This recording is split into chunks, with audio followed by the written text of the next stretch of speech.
Down shift, slip करी नहीं। ये देख रहे हैं, छोटी सी जगह पे आप इसको मोड़ भी पा रहे हैं, ठीक है। ओह सही में हो रहा है यार, अब शिफ्ट किया था मैंने। सबसे पहले ये बता दूं, ये जो LC4 से लिखी गई है, liquid cool 4 valve. Hello friends and welcome back to Motor Refined. मैं हूं आपका होस्ट और दोस्त अरिंदम घोष, और अब फाइनली आज मैं आप लोगों के लिए लेकर हाजिर हूं 2024 KTM ड्यूक 250 Gen 3 मॉडल। और टाइटल थंबनेल से आप लोगों ने समझ लिया होगा, वीडियो के दौरान मैं आप लोगों के साथ इस बाइक की एक डिटेल राइड रिव्यू शेयर करूंगा। अब सिर्फ राइड एक्सपीरियंस ही नहीं, यहाँ पर इस बाइक में आप लोगों को जो फीचर स्पेसिफिकेशन, प्राइस, माइलेज यहाँ पर मिलने वाली है, सबके बारे में इन डेप्थ डिस्कशन करेंगे। साथ ही आपको ये भी बताऊंगा कि पिछले वाली मॉडल से यहाँ पर चेंज क्या हुई है। इनफैक्ट मैं आप लोगों को ये भी बताऊंगा कि अगर आप इसको इसकी कॉम्पिटिटर्स के साथ कंपेयर करते हैं तो भी ये बाइक खरीदना आप लोगों के लिए कितना सही हो सकता है। ये जो एक क्रिस्टल क्लियर आइडिया है, वीडियो के एंड तक आप लोगों को यहाँ पर क्लियर हो जाएगी। और दोस्तों आगे बढ़ने से पहले very special thanks to KTM Krishnanagar for providing me this bike so that मैं आप लोगों तक ये रिव्यू पहुंचा सकूं। वेस्ट बंगाल के कृष्णनगर या आसपास केरल में अगर आप रहते हैं, कोई भी आप यहाँ पर KTM की प्रोडक्ट खरीदना चाहते हैं या फिर बजाज की शोरूम का कॉन्टैक्ट बिल्कुल कर सकते हैं। डिटेल्स अभी आपको आपके स्क्रीन पर दिख गई होगी। तो चलिए दोस्तों शुरू करते हैं। दोस्तों वॉक अराउंड से स्टार्ट करते हैं। सबसे पहले जो की है वो आप लोग देख लीजिए, KTM के लोगों के साथ जो वेव के ये आप लोगों को मिल रहा है, टैंक माउंटेड की स्लॉट भी आप लोगों को यहाँ पर मिलेगा। और कलर की जहां तक बात है, लॉन्च के टाइम पे आप लोगों ने दो कलर देखी थी, व्हाइट एंड ऑरेंज। और लॉन्च के दौरान अगेन, क्योंकि KTM ड्यूक 390 और 250 के साथ लॉन्च हुई थी, 390 में आप लोगों ने ये ब्लू कलर देखी थी, जो आप लोगों को कंपनी अभी यहाँ पर हाल फिलहाल में ये 250 में भी अवेलेबल करवा रही है। बाकी कलर की जो 360 व्यू है आप लोगों को through out the walk around दिख जाएगा। लेकिन यहाँ पर सबसे जो मतलब आप कह सकते हैं इंपॉर्टेंट मुद्दा है प्राइस, उसके बारे में बात करते हैं। वेस्ट बंगाल कृष्णनगर के हिसाब से अगर मैं आप लोगों को अप्रॉक्सीमेटली एक शोरूम प्राइस बताऊँ 2,40,000 के आसपास आती है, और ऑन रोड अगर मैं आप लोगों को अप्रॉक्स बताऊँ तो 2,85,000 के आसपास आप लोगों को यहाँ पर देखने में मिल जानी चाहिए। बाकी ये price according to West Bengal Krishnanagar है, ठीक है, मतलब अप्रॉक्सीमेट प्राइस आपके एरिया में थोड़ा सा ऊपर नीचे हो सकता है depending upon insurance and RTO charges. तो अगर आप लोगों को अपने एरिया या फिर शहर की प्राइस जाननी है स्टेट की, तो प्लीज़ नीचे कमेंट कीजिएगा, मैं कोशिश करूँगा आप लोगों को यहाँ पर प्राइस के साथ रिप्लाई करने की। आगे बढ़ते हैं दोस्तों, देख लेते हैं चीज़ें क्या क्या मिल रही है, क्या क्या चेंज हुई है, पहले क्या थी अभी क्या है, देन हम लोग इसकी राइड पर चलेंगे। सबसे पहले अगर आप लोग यहाँ पर इसकी ये मतलब हेडलैम्प देख रहे हैं, चीज़ें यहाँ पर आप लोग को चेंज देखने में मिलेगी। यहाँ पर ये जो पैनल ये ऐड हुई है, पहले भी आप लोग को स्प्लिट वाली चीज़ मिला करती थी, लेकिन अभी यहाँ पर ये जो शेप है ना, कर्व वगैरह यहाँ पर ऐड करी गई है। और अगर आप लोग यहाँ पर इसकी लाइट मतलब की को ऑन करते हैं तो हल्की सी यहाँ पर जो लाइट है ये आप लोग को यहाँ पर जलता हुआ दिखेगा। और अगर आप लोग यहाँ पर इसकी इग्निशन को यहाँ पर ऑन कर रहे हैं तो यहाँ पर आप लोग हाई बीम, लो बीम, पास लाइट को भी ऑपरेट कर पाएंगे। ये लो बीम है, ये high beam and then pass light को इस तरीके से ऑपरेट कर सकते हैं।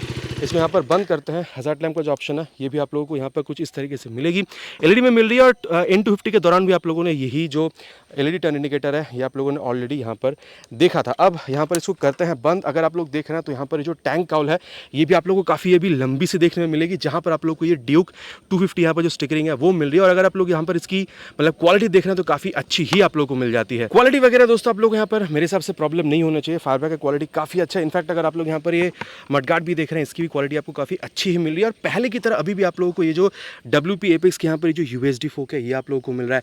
टायर अगर आप लोग देख रहे हैं तो 110/70 सेक्शन की tyre with 17 inches of alloy wheel यहाँ पर अभी भी आपको वही मिल रही है जो पहले मिलता था। लेकिन हाँ, अगर आप लोग देख रहे हैं तो safety system dual channel ABS अभी भी मिल रहा है, लेकिन सुपरमोटो ABS आ चुकी है, जिसको अगर आप चाहें तो कंसोल में जाके रियर जो ABS उसको अगर आप चाहें तो ऑफ भी कर सकते हैं। फ्रंट की बता दूं, यहाँ पर आप लोगों को 320 mm की बड़ी से आप लोगों के जो हबलेस डिस्क है ये मिल रहा है विद दिस बाइब्रेक कैलिपर। और देखिए फ्रंट की जो यहाँ पर ओवरऑल मतलब फील क्या रहने वाली है, फीडबैक क्या रहने वाली है, चाहे टायर हो, सस्पेंशन हो, ब्रेकिंग हो, आगे इसके बारे में बात करेंगे। लेकिन हाँ, अगर आप लोग देख रहे हैं मतलब CB 300R से भी अगर आप कंपेयर कर रहे हैं तो कुछ सिमिलर ही चीज़ें आप लोगों को मिलती है, ठीक है। बहुत ज़्यादा चेंज है ऐसा मैं नहीं कहूँगा, लेकिन अब ब्रेकिंग आप लोग को यहाँ पर कहीं ना कहीं बेहतर देखने में मिलती है। इनफैक्ट अगर आप लोग RTR 310 से भी कंपेयर कर रहे हैं, वैसे तो कंपेयर करना बनता नहीं है क्योंकि वहाँ पर आप लोगों को जो प्राइस या फिर जो इंजन कैपेसिटी वो ज़्यादा दिखती है, लेकिन वहाँ पर भी फ्रंट सेक्शन आप लोगों को सिमिलर ही देखने में मिलता है। और इनफैक्ट अगर आप लोग ये जो फ्रंट सेक्शन है इसको होंडा की CB 350 से भी कंपेयर कर रहे हैं, जो कि कंप्लीटली क्रूजिंग सेंस में बनती है, कंपेरिजन एक्चुअली नहीं बनता, लेकिन फिर भी अगर आप कंपेयर कर रहे हैं तो फ्रंट सेक्शन आप लोगों को वहाँ से बेहतर ही देखने में मिलेगी।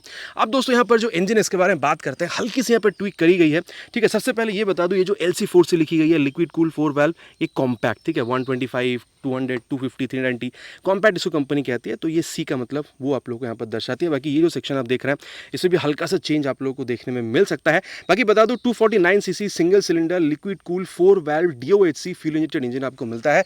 और लिक्विड कूलिंग को और बेहतर बनाने के लिए यहाँ पर आप देख सकते हैं ये जो मतलब कर्व शेप के यहाँ पर जो रेडिएटर है ये आप लोग को यहाँ पर मिल रहा है। अगर पावर फिगर देख रहे हैं 31 PS की आप लोगों को मिल जाएगी। और अगर आप लोग टॉर्क देख रहे हैं 25 Nm की मिल जाएगी। पावर भी 1 PS बढ़ाया गया है, टॉर्क भी आप लोग को 1 Nm ज़्यादा देखने में मिल मिल जाएगी। बाकी अगर मैं आप लोगों को बताऊं तो अगर आप लोग CV300R से भी कंपेयर कर रहे हैं होंडा की, तो यहाँ मतलब बहुत ज़्यादा जो पावर टॉक में डिफरेंस है ना, वो आप लोग को नहीं मिलेगी, ठीक है। इनफैक्ट हाँ, अगर आप लोग इसको CV350 से भी कंपेयर कर रहे हैं, ठीक है, तो वहाँ से आप लोगों को पावर डेफिनेटली यहाँ पर आपको ज़्यादा मिलेगी। लेकिन अगर आप लोग RTR 310 से कंपेयर करेंगे, क्योंकि मतलब कैपेसिटी वहाँ पर ज़्यादा है, तो वहाँ पर पावर भी आप लोगों को हल्की सी ज़्यादा देखने में मिल सकती है। बाकी अगर आप लोग यहाँ पर देख रहे हैं तो ये जो क्रैश गार्ड है, ये भी आपको काफ़ी तगड़ी वाली क्वालिटी की देखने में मिलेगी, ठीक है। भगवान ना करे गाड़ी अगर कभी साइड वाइज गिरती भी है, स्क्रैचेस जिनसे काफ़ी हद तक राहत देगी। एक चीज़ जो मुझे यहाँ पर कमी खल रही है वो है यहाँ पर इंजन काउल की। अगर ये होती तो शायद और बेहतर हो सकती थी। लेकिन हाँ, यहाँ पर एग्जॉस्ट अगर आप लोग देख रहे हैं तो पहले इसको ये जो अंडरबिल एग्जॉस्ट इसको गार्ड नहीं किया रहा था, कंपनी अभी इसको गार्ड भी करती है और ये मेटालिक है। बाकी आवाज़ जो है ना, ये भी आप लोगों को एक बार मैं यहाँ पर सुनाना चाहूँगा।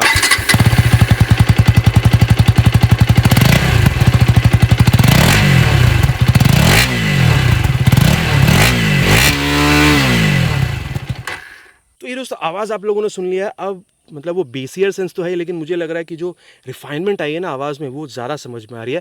बाकी आप लोग का क्या कहना है नीचे कमेंट कीजिएगा। साथ ही आप देख सकते हैं ये जो एल्यूमिनियम स्विंग आर्म है, ये आप लोग को मिल रहा है। दो इसमें फ़ायदे होते हैं, वेट घटता है और देखने में भी अच्छी लगती है, और कह सकते हैं कि इसलिए प्राइस भी थोड़ी सी मतलब ज़्यादा बन जाती है बाइक की, ठीक है। लेकिन अगर आप लोग देख रहे हैं फुट पे या फिर ये ब्रेक रिवर की क्वालिटी, भाई ज़बरदस्त आपको मिलता है। देन अगर आप लोग रियर सेक्शन में आ रहे हैं तो काफ़ी सही दिखने वाली यहाँ पर जो टी शेप की जो टेल लैंप है, ये आप लोगों को मिल रही है। देन अगर आप लोग देख रहे हैं पिलियन के लिए पीछे पकड़ के बैठने के लिए काफ़ी स्लीक और खूबसूरत से दिखने वाली ये जो ग्रैब हैंडल है, ये आपको मिलेगी। टेल टैडी काफ़ी सही मिल रही है, और फ्रंट की तरह रेयर में भी आप लोगों को सेम फ्लेक्सिबल टाइप ऑफ ये जो टर्न इंडिकेटर है LED की, ये आपको मिलेगी। नंबर प्लेट लगाने की जगह रिफ्लेक्टर, और ऊपर यहाँ पर आप लोगों को ये जो LED है जो इस नंबर प्लेट को इल्यूमिनेट करेगी, वो भी दिख रही है। टायर अगर आप लोग देख रहे हैं तो आप लोग को रियल में देखना पड़ेगा, तभी आप लोग समझेंगे कि भाई कितना ज़्यादा मैसिव है। 150/60 सेक्शन की जो टायर है, ये आप लोगों को मिलेगी with 17 inches of alloy wheel. बाकी एक चीज़ मैं आप लोग को बता दूं, अगर आप लोग देख रहे हैं दोनों ही टायर आप लोग को यहाँ पर रेडियल मिल रही है। अब रेडियल से खासियत ये बनता है कि टायर की जो ग्रिप है विद द रोड वो बेहतर बनती है, ठीक है। इंटरन आपकी सेफ्टी एनहांस होती है, कॉर्नरिंग में हेल्प हो जाती है। देन हम कह सकते हैं कि because of its overall efficiency, जो फ्यूल एफिशिएंट है ना गाड़ी, वो भी ज़्यादा बनती है, ठीक है। तो ये मैंने आपको बताया है। अब हाँ, अगर आप लोग ये ब्रेक अगर आप लोग देख रहे हैं 240 mm की यहाँ पर मिल रही है, जो अगेन कहूँगा हल्की से यहाँ पर इसको बढ़ाई गई है, और बाइब्रे की कैलिपर, और पहले की तरह अभी भी आप लोग को WP एपेक्स के 10 स्टेप एडजस्टेबल मोनोशॉक सस्पेंशन आप लोग को यहाँ पर देखने में मिल जाएगी। तो ये मैंने रियर सेक्शन आपको बताया है। इनफैक्ट मैं कहूँगा दोस्तों, अगर आप लोग रियर सेक्शन कंपेयर कर रहे हैं CV300R से, तो टायर और यहाँ पर जो सस्पेंशन है वो तो सेम ही है, लेकिन ब्रेक डिस्क यहाँ पर आपको बड़ी देखने में मिलेगी। देन अगर आप लोग यहाँ पर लेफ्ट पोर्शन पे आते हैं तो साड़ी गार्ड मिल रहा है, ठीक है। लेडीज फुटरेस्ट आपको अलग से इंस्टॉल करवाना पड़ सकता है, बाकी इंस्टॉल मत कराइए दोस्तों, उससे लुक बिगड़ेगी। स्पोर्टी बाइक है। और देख सकते हैं यहाँ पर ये जो मतलब चेन सिस्टम है ओपन आपको मिल रहा है, मेन स्टैंड नहीं है, साइड स्टैंड है, side stand engine cut off sensor आपको मिल रहा है, 6 स्पीड गियर बॉक्स है, 1 डाउन 5 अप। दो चीज़ और खास है, यहाँ पर आप लोग को क्विक शिफ्टर प्लस मिल रहा है। अप और डाउन दोनों आप लोग शिफ्ट विदाउट क्लच के भी कर सकते हैं, और आप लोगों को स्लिप एंड असिस्ट क्लच भी मिल रहा है। तो आप लोग हाई स्पीड्स में जाके आप एग्रेसिव डाउन शिफ्ट कर सकते हैं, रियर टायर स्लिप नहीं करेगी। मैं आप लोगों से इतना कह सकता हूं कि दोनों को ही टेस्ट करके देखेंगे कि कितनी बेहतरीन तरीके से ये काम करती है। 800-820 mm तक की जो सीट हाइट है वो आपको मिल रही है, स्प्लिट सीट है, और कुशनिंग कितनी सही है आगे इसके बारे में चलते हुए बिल्कुल बात करने वाले हैं। अब इसको हम लोग यहाँ पर करते हैं बंद। 15 लीटर की मेटालिक टैंक आप लोग को मिल रही है, और कलर जो ब्लू है ना काफ़ी खास दिखती है, और KTM की स्टिकरिंग आप लोग को मिल रही है। 35 kmpl तक माइलेज भी एक्सपेक्टेड है, और E20 की स्टिकरिंग आपको मिल रही है। स्ट्रेट मतलब है कि यहाँ पर जो इंजन है वो आप लोग फ्लेक्स व्हील से भी इसको रन करा सकते हैं। ग्राउंड क्लियरेंस 176 mm की है, और अगर आप लोग वेट देख रहे हैं 162.5 kg के आसपास आती है, जो मैं अगेन कहूँगा पल्सर की N250 से भी आप लोगों को कम यहाँ पर दिखेगी। बाकी यहाँ पावर फिगर्स तो N250 से यहाँ पर आपको काफ़ी ज़्यादा ही दिख रही है। हैंडल बार आप लोगों को काफ़ी स्ट्रेट मिलती है, आगे इसके बारे में चलाते हुए बात करेंगे। इसको ऑन करते हैं, लेकिन एक चीज़ और है, यहाँ पर C टाइप जो मोबाइल चार्जिंग पोर्ट है ये भी आप लोगों को यहाँ पर देखने में मिल रहा है। हाई बीम लो बीम पास लाइट का स्विच, देन यहाँ पर आपको हजार्ड लैंप का स्विच मिल रहा है। ब्लूटूथ इनेबल मीटर कंसोल है, टॉगल करने के लिए सारी स्विचेस, टर्न सिग्नल, हॉर्न ठीक ठाक है, बहुत ज़्यादा लाउड है ऐसा नहीं कहूँगा।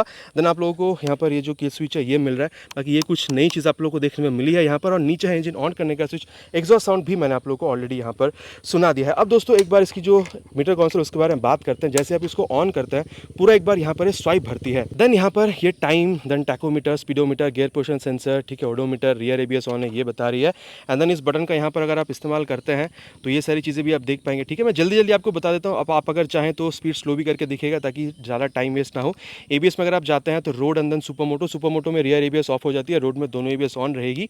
एंड देन बाइक इन्फो में जाएंगे तो ये सारी चीज़ें आप लोगों को देखने में यहाँ पर मिल जाएगी। एंड देन ट्रिप इन्फो में जाते हैं तो यहाँ पर आप लोगों को ट्रिप 1 ट्रिप 2 में जितनी इन्फॉर्मेशन है वो भी आप लोगों को यहाँ पर देखने में मिलेगा। एंड देन ऑडियो प्लेयर, अगर आप लोग ब्लूटूथ के साथ कनेक्ट करते हैं KTM कनेक्ट ऐप के साथ तो ऑडियो को भी आप अगर चाहें तो एक्सेस कर सकते हैं यहाँ पे, ठीक है। एंड देन अगर आप लोग देख रहे हैं तो यहाँ पे लैप टाइमर वगैरह जो है, स्पोर्टी बाइक है वो तो मिलनी चाहिए लैप टाइमर, ठीक है। एंड देन आप लोगों को सेटिंग्स में अगर आप जाते हैं तो favourite, quick selector, connectivity, quick shifter plus, shift light, ठीक है, क्लॉक एंड डेट, ये सारी चीज़ें आप यहाँ पर सेट कर सकते हैं। बाकी दोस्तों मैं आप लोगों को बता दूँ ब्लूटूथ कनेक्टिविटी इसमें है, अगर आप लोग चाहें तो जो KTM की जो कनेक्ट ऐप है उसके साथ आप लोग इसको भी बिल्कुल यूज़ कर सकते हैं। और अगर आप लोग ये यहाँ पर मतलब मिरर देख रहे हैं तो कहीं ना कहीं आप लोग को डोमिनार की जो मिरर है वो यहाँ पर आपको बिल्कुल याद दिलाएगी। मोटा दोस्तों बाइक के बारे में मैंने आप लोगों को बता दिया। चलिए अब इसकी राइड पर चलते हैं, देन देखते हैं कि राइड एक्सपीरियंस इस बाइक के साथ आप लोगों को कैसा मिल सकता है। और चलिए दोस्तों अब राइड रिव्यू को करते हैं स्टार्ट। सबसे पहले तो भाई 800 BCM की सीट है, बैठ के यहाँ पर जो फील है वो सबसे पहले मैं आप लोगों के साथ शेयर करना चाहूँगा जी। मतलब देखिए कंफर्टेबल है, मतलब लॉन्ग राइड्स में क्या चाहिए होता है कि भाई मतलब थोड़ी अगर वो हार्डर साइड पर होती है ना, हार्डर येट मैं कहूँगा कि वो कंफर्टेबल साइड, तो ज़्यादा आप लॉन्ग राइड कर सकते हैं, ठीक है। तो वो चीज़ आप लोग को यहाँ पर मिल रही है और स्पेशियस है, चाहे आप बैठ रहे हो चाहे पिलियन बैठ रहा हो, कोई प्रॉब्लम वैसे आप लोग को यहाँ पर फील नहीं होनी चाहिए, ठीक है। और आप हल्का सा सामने की तरफ झुक रहे हैं, रियर फिटेड फुट पैक है, बाकी फील वही जो NS वगैरह में मिलती है ना, NS 400 कह लीजिए, तो काफ़ी हद तक वही फील आप लोगों को यहाँ पर भी मिलेगी। तो आप कह सकते हैं कि भाई कंफर्टेबल है, बहुत ज़्यादा फुट पैक वगैरह पे या फिर बैठने में जो हल्का सा झुक रहे हैं बहुत ज़्यादा प्रॉब्लम आपको फील नहीं होगी, ठीक है। और स्पेशियस तो है ही। चलिए अब चलते हैं, राइड स्टार्ट करेंगे। ओहो, first gear, second gear, third gear,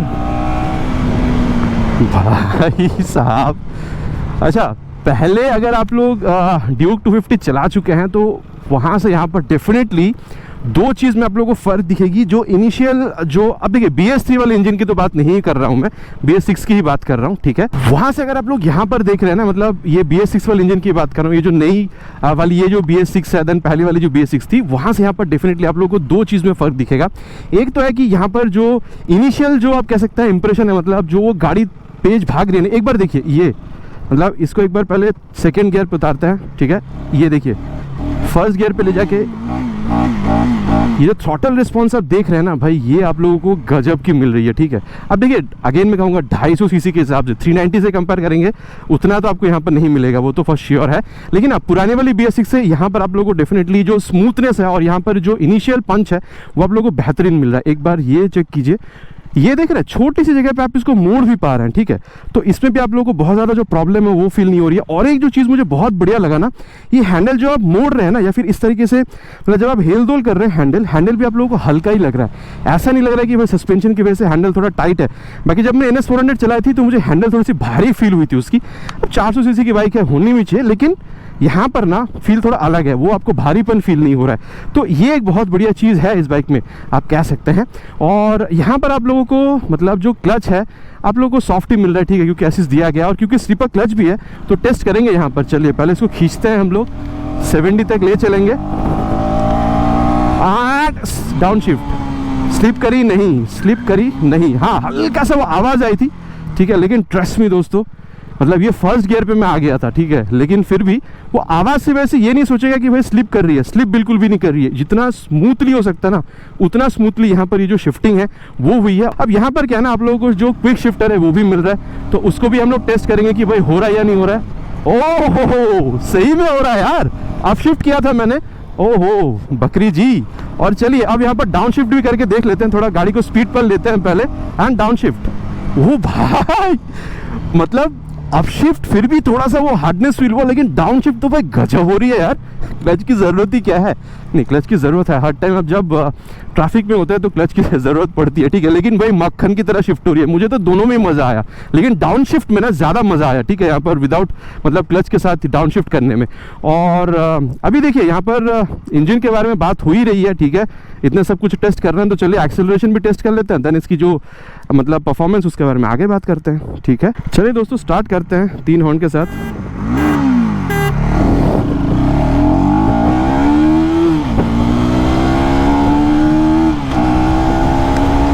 60 आप लोगों ने देख लिया है, नाउ इट्स टाइम फॉर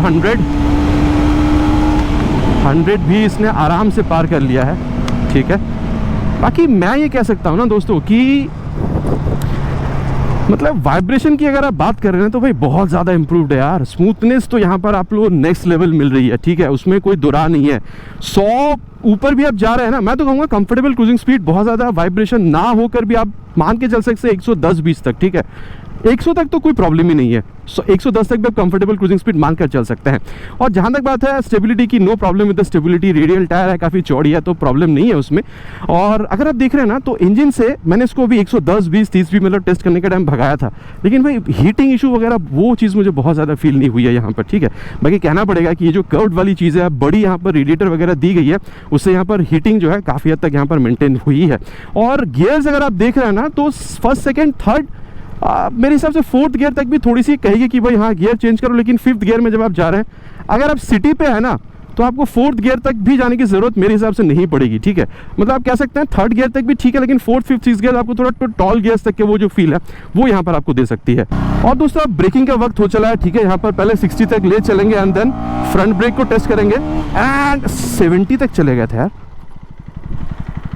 नहीं, मैं कहूँगा भाई breaking is also very good. मतलब फ्रंट ब्रेक की जो बाइट फीडबैक है ना वो आपको काफ़ी गजब की मिल रही है।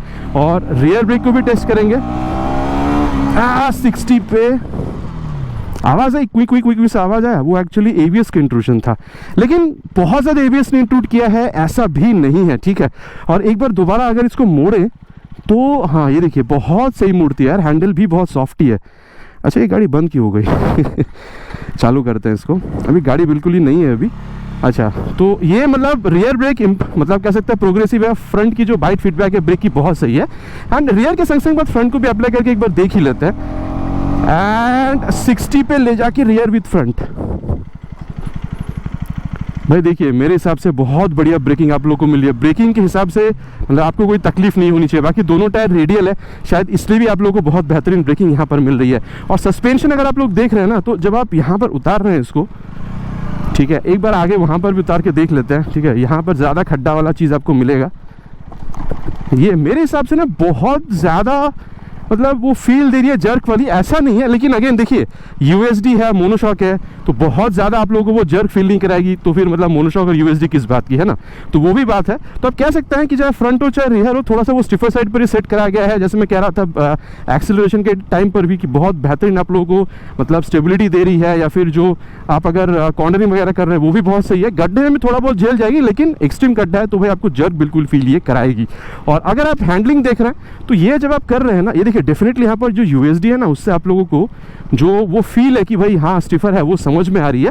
और वेट मैं कहूँगा टू बी वेरी ऑनेस्ट बहुत ज़्यादा यहाँ पर मुझे फील नहीं हुई है, ठीक है। बाकी मैं कह सकता हूँ यहाँ पर ये जो रियर व्यू मिरर आप देख रहे हैं भाई डोमिनार वाली फील आपको बिल्कुल देती है, और रियर व्यू काफ़ी गजब की है। बाकी स्पीडो ऑटोटा को सब कुछ तो आपको दिख रहा है, ठीक है, मतलब मोबाइल चार्जिंग पोर्ट सब सही है।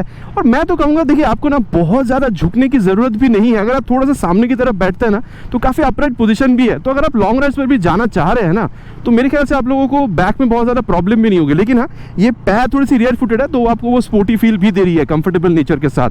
बाकी मैं कहूँगा चाहे आप हो चाहे पिलियन हो, काफ़ी आपको जो स्पेस है वो भी यहाँ पर मिल रहा है। तो बहुत ज़्यादा मतलब स्पेस की वजह से प्रॉब्लम वो भी नहीं होगी। अगर आप मतलब वेट के साथ भी इसको कैरी करना चाह रहे हैं विद पिलियन तो भी आप कर सकते हैं। ओवरऑल आप कह सकते हैं काफ़ी फन टू राइड बाइक है। आप लॉन्ग राइड्स पे निकलिए या फिर आप मतलब एवरीडे राइड कीजिए, मेरे हिसाब से आपको प्रॉब्लम नहीं होनी चाहिए, ठीक है। तो दोस्तों मोटा मोटा बात कर लिया हम लोगों ने यहाँ पर इस बाइक के बारे में। चलिए कंक्लूजन पे चलते हैं, देन देखते हैं कि भाई ओवरऑल बाइक को अगर खरीदने का प्लान आप बना रहे थे तो कितना सही होगा आप लोगों के लिए खरीदना। दोस्तों अब सत्यवचन की घड़ी कंक्लूजन की ये बाइक खरीदना 2024 KTM ड्यूक 250 Gen 3 मॉडल आप लोगों के लिए कितना सही हो सकता है। मैं आप लोगों से स्ट्रेट कह सकता हूं कंपटीशन अगर आप लोग देखते हैं RTR 310 भाई वो बड़ी सीसी वाली बाइक बनती है, प्राइस ज़्यादा है, फीचर या फिर आप कह सकते हैं जो परफॉर्मेंस आपको मिलेगी वो बेहतर मिलेगी, लाजमी सी बात है भाई। वहाँ पर BMW की इंजन आती है तो उसके साथ कंपैरिजन नहीं करेंगे क्योंकि प्राइस भी वहाँ पर ज़्यादा है। इनफैक्ट अगर आप लोग होंडा की CB 350 से कंपेयर करते हैं बाकी वो बिल्कुल ही मतलब एक क्रूजिंग सेंस की बाइक बनती है। लेकिन फिर भी अगर आप लोग देख रहे हैं, टायर्स यहाँ पर आप लोग को बेहतर मिल रही है, 6 स्पीड आप लोग को लिक्विड कूल इंजन मिल रही है, ये जो क्विक शिफ्टर प्लस वगैरह चीज़ें ये आप लोग को यहाँ पर बेहतर मिल रही है, ठीक है। बाकी ब्रेकिंग तो यहाँ पर आप लोग को बड़ी मिल ही रही है। तो इन सारी चीज़ों के लिए अगर आप लोग 15-20 हज़ार उस बाइक से यहाँ पर ज़्यादा पे कर भी रहे हैं, इनफैक्ट अगर आप लोग लॉन्ग राइड्स के लिए भी बाइक ढूंढ रहे थे, ये बाइक आप लोग के लिए काफ़ी बेहतरीन बाइक बन सकती है। इनफैक्ट अगर आप लोग देखते हैं, ठीक है, तो होंडा की CB300R जो है वो भी इसी प्राइस रेंज में आ जाती है, 2,75,000 से 85,000, ये जो प्राइस ब्रैकेट है इसमें। लेकिन वहाँ पर और यहाँ पर अगर आप लोग टायर देख रहे हैं वो बिल्कुल आपको सेम मिलेगी, लेकिन आप लोगों को यहाँ पर जो परफॉर्मेंस है ना, भले ही जो इनिशियल परफॉर्मेंस है वहाँ पर आपको थोड़ी सी बेहतर मिल सकती है, लेकिन टॉप एंड अगर आप लोग देखते हैं, क्योंकि कंप्रेशन रेशियो यहाँ पर मायने रखता है, ठीक है। मतलब वहाँ पर से यहाँ पर अगर आप कंप्रेशन रेशियो इंजन की देखते हैं तो यहाँ पर आपको ज़्यादा मिल रही है। इसलिए भी आप कह सकते हैं कि भले ये 250 सीसी की और वो आप लोगों को करीबन 300 सीसी की मिल रही है, लेकिन टॉप एंड परफॉर्मेंस यहाँ पर आपको और बेहतरीन देखने को मिलती है। और अगेन प्राइस रेंज आप लोगों को सेम ही देखने में मिलती है। इनफैक्ट मैं कहूँगा क्विक शिफ्टर प्लस वगैरह जो चीज़ है यहाँ पर आप लोगों को मक्खन की तरह काम करती हुई मिलेगी। और ये इन सब एक्स्ट्रा चीज़ों की वजह से भी आप 2-4 हज़ार रुपये जो एक्स्ट्रा पे कर रहे हैं ओवर CB300R, मेरे ख्याल से आप लोगों को एक वर्दी बाइक बिल्कुल महसूस हो सकती है। तो मैं कहना चाहूँगा performance, feature, price, mileage, acceleration, braking, overall 250 CC में बाइक देख रहे थे, मेरे ख्याल से ये जो बाइक है आप लोगों के लिए एक बहुत ही वर्दी बाइक साबित हो सकती है। और अगेन मैं कहूँगा अभी तो भाई बजाज ने पल्सर NS400 ZB लॉन्च कर दिया। अगर आप लोगों को सिर्फ परफॉर्मेंस ओरिएंटेड बाइक चाहिए कम बजट में 2,30,35 के अंडर, तो मेरे ख्याल से वो भी बाइक काफ़ी बेहतरीन है। आशा करता हूं दोस्तों ये जो राइड रिव्यू थी आप लोगों को बहुत ज़्यादा पसंद आई होगी। बाकी आप लोगों का क्या कहना है, CB300R, होंडा CB350, या फिर यहाँ पर अब बजाज की NS400Z, या फिर यहाँ पर होंडा की CB300R, या फिर यहाँ पर ये जो KTM ड्यूक 250 Gen 3 मॉडल है, इसको आप खरीदना ज़्यादा पसंद करेंगे? आप लोगों की क्या राय है, कौन सी बाइक आप लोगों को खरीदना ज़्यादा सही लगता है? नीचे कमेंट में लिखकर बताना प्लीज़ नहीं भूलेगा। आशा करता हूँ वीडियो आप लोगों को पसंद आई होगी। बहुत जल्द मिलेंगे इसी तरह की एक नया वीडियो में एक नए बाइक स्कूटर के साथ। Till then ride safe and जय हिंद।